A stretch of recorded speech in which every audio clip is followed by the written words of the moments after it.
Baiklah, pada kali ini saya akan menunjukkan kepada Anda bagaimana cara memasang atau menghubungkan ya, tombol-tombol yang biasa ada di depan sebuah casing seperti power, reset, kemudian lampu, hard disk ya, ke bagian yang ada di motherboard ya. Jadi selain tombol reset dan power ya, kita juga bisa memanfaatkan USB yang ada di depan itu ya, untuk kepraktisan. Jadi kita tidak mesti menggunakan USB yang ada di belakang motherboard. Begitupun juga dengan audio, kita tidak mesti menggunakan jack audio yang ada di belakang motherboard.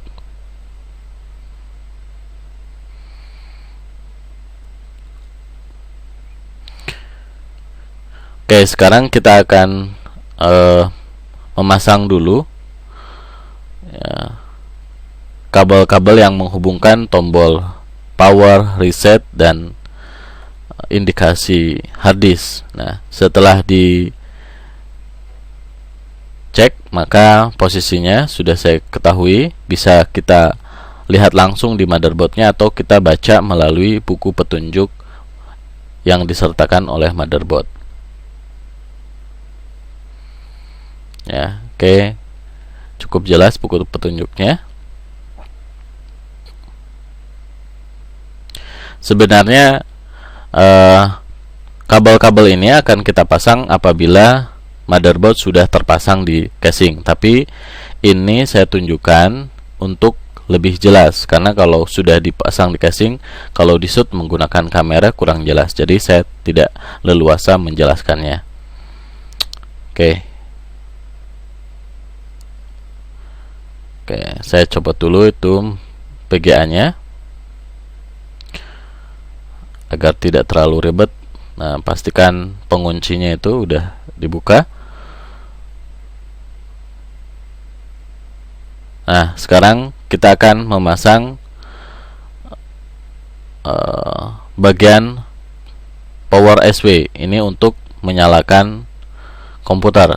Nah, setelah saya cari, ternyata posisi power SW ada di situ sesuai dengan petunjuknya ya, petunjuk di buku. Jadi saya pasang ya, posisinya seperti ini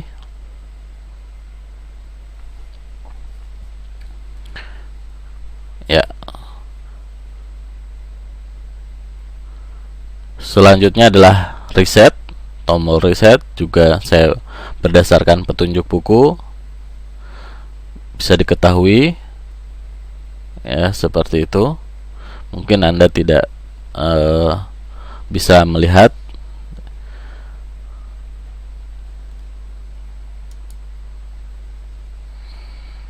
Oke, jadi Anda bisa menggunakan buku. Jadi, nah sekarang speaker posisinya ada di belakang reset. Jadi posisi ini di masing-masing motherboard bisa berbeda-beda ya.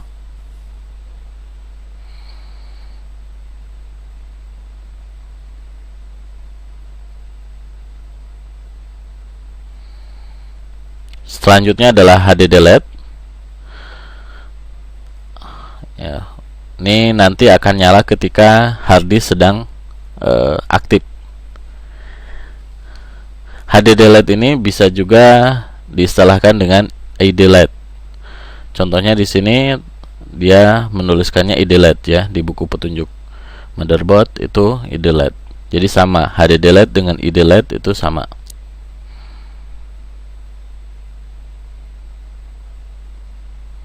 Nah, kemudian ada juga VLED atau power LED. Nah, di sini tidak ada kabel power LED, jadi kita bisa menggunakan kabel langsung, karena di sini menggunakan kabel langsung yang dihubungkan dengan kabel power, salah satu kabel power dari power supply.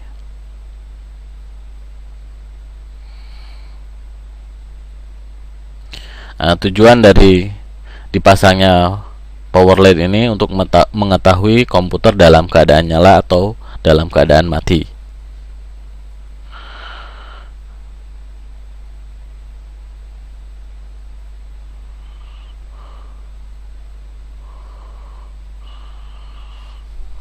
Nah, sekarang kita coba pasang saja powernya, kemudian kita akan coba untuk menyalakan.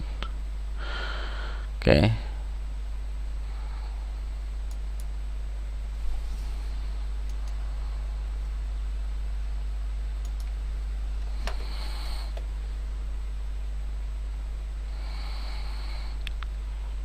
Oke.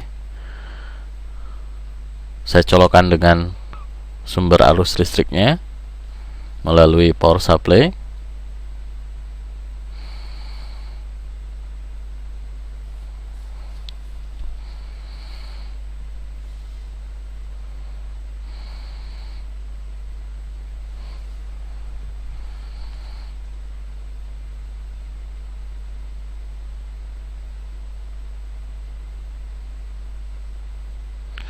Oke, sebaiknya sih bisa kita pasangkan PGA-nya ya.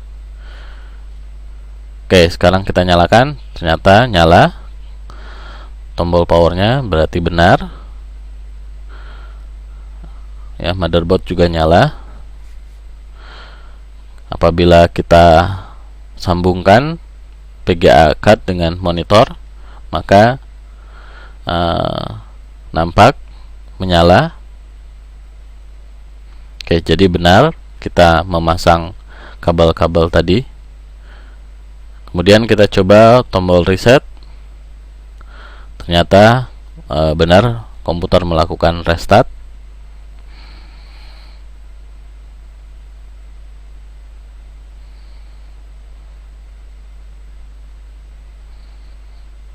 Nah, untuk mematikan Anda tinggal menekan sekali saja ya, karena ini ATX. Nah,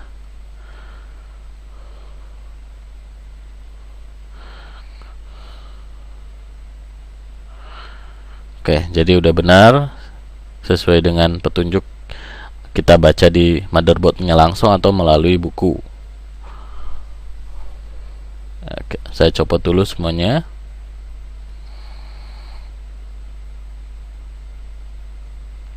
Nah, selanjutnya kita akan memasang untuk kabel USB dan audio.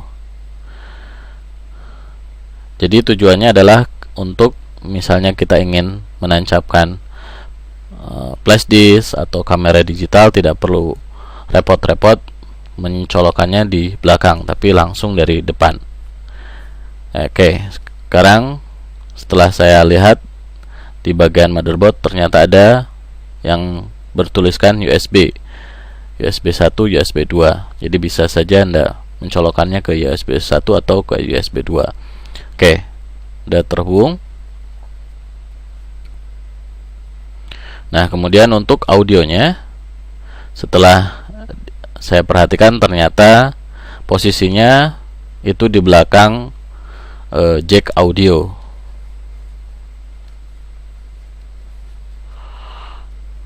Oke, ya posisinya di situ.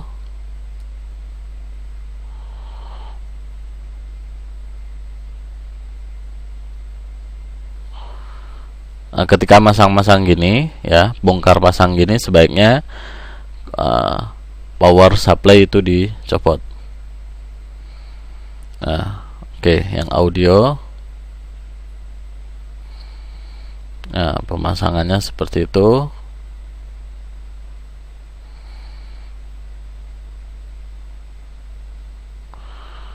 Oke.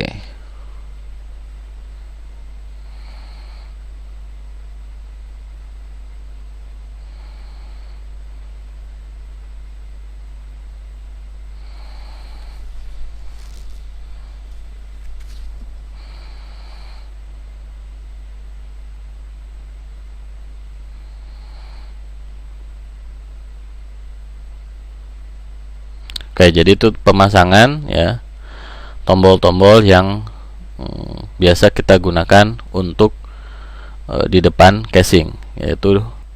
Oke, kali ini saya akan menunjukkan pemasangan kabel data dan kabel power untuk floppy disk. Patokannya untuk kabel data, ya Anda perhatikan strip putih, atau kalau warna kabel datanya biru biasanya menggunakan strip warna merah. Itu kita letakkan berdekatan dengan power. Kemudian ujung satunya kita masukkan ke port yang tersedia di motherboard. Port untuk floppy disk ini lebih kecil dibanding port untuk hard disk.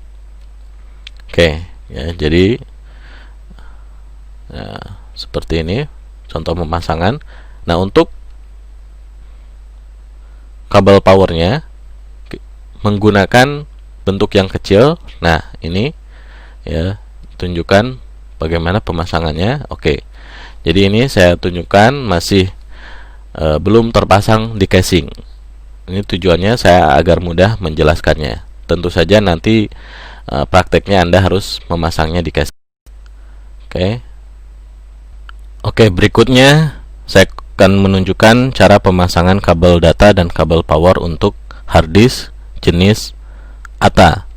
Nah, ketika membeli motherboard biasanya dilengkapi dua kabel data yang mirip, yaitu untuk CD-ROM dan untuk hard disk. Untuk hard disk biasanya lebih halus, jadi seperti ini. Oke, ujung pertama kita akan letakkan pada port yang tersedia di motherboard. Ya, biasanya terdapat dua port yang tersedia, ada tulisan primary dan secondary. Nah, pastikan ya, yang pertama Anda pasang pada yang primary dulu, atau biasanya tulisannya pre-id ya. Nah, seperti itu.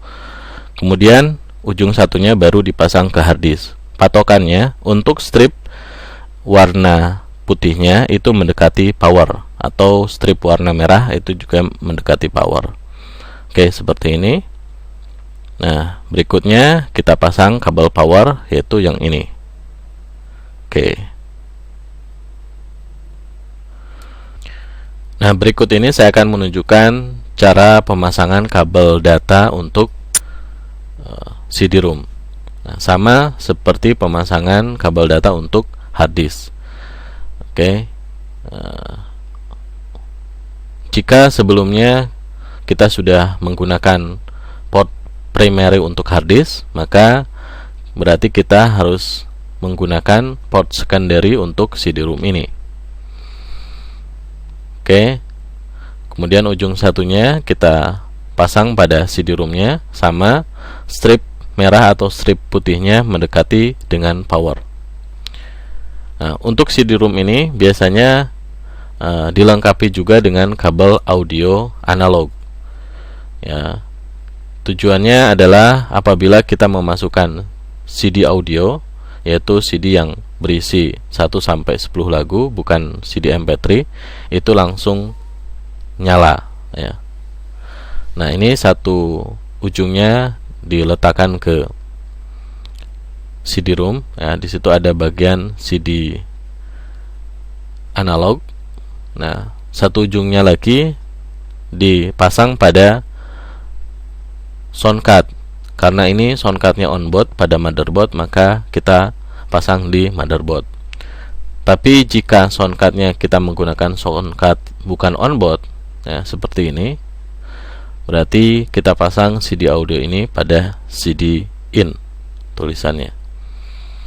Oke, jadi ini kalau menggunakan CD sound card bukan onboard. Nah, ini untuk kabel powernya, CD-ROM ini menggunakan kabel power yang biasa untuk hard disk, jadi kabel power yang besar. Oke.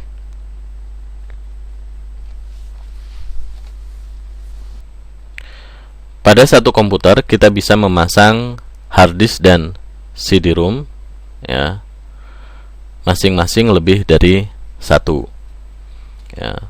Maksimalnya total untuk keduanya adalah 4 ya. Kalau 4 berarti kita harus memparalel. Contoh misalnya saya harus memparalel hard disk dan CD-ROM ini dalam satu kabel. Nah, untuk konfigurasi paralel dalam satu kabel ini harus Anda perhatikan, ya, yaitu pengaturan master dan slave-nya. Nah, biasanya pada sebuah hard disk dan CD-ROM dilengkapi dengan jumper untuk pengaturan master dan slave ini. Anda bisa lihat bagaimana cara pengaturannya, yaitu di petunjuk yang ada pada hard disk dan CD-ROM tersebut. Contoh misalkan untuk hard disk ini, ya, saya harus men-setnya menjadi master, ya, seperti ini sesuai dengan petunjuk yang ada. Oke, sudah saya letakkan jumpernya sesuai dengan konfigurasi untuk master.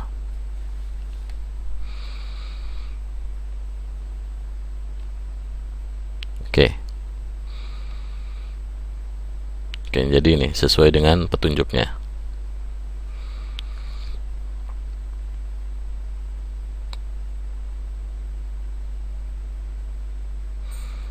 Oke, jadi pastikan hard disk menjadi master. Nah, kalau hard disk sudah jadi master, berarti CD-ROM-nya harus slave, ya, jangan sampai master dengan master, tapi master dengan slave. Nah, untuk mengatur menjadi slave bisa juga Anda lihat. Nah, di sini jadi meletakkan jumpernya di tengah. Setelah itu di paralel.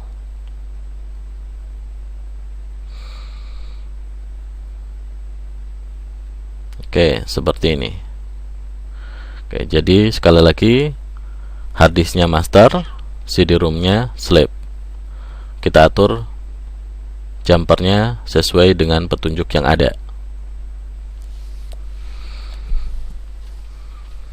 Pengaturan slave dan master juga berlaku misalnya apabila kita ingin memparalel dua CD-ROM dalam satu kabel. Contoh misalnya saya ingin memparalelnya pada secondary ID ini, dua CD-ROM.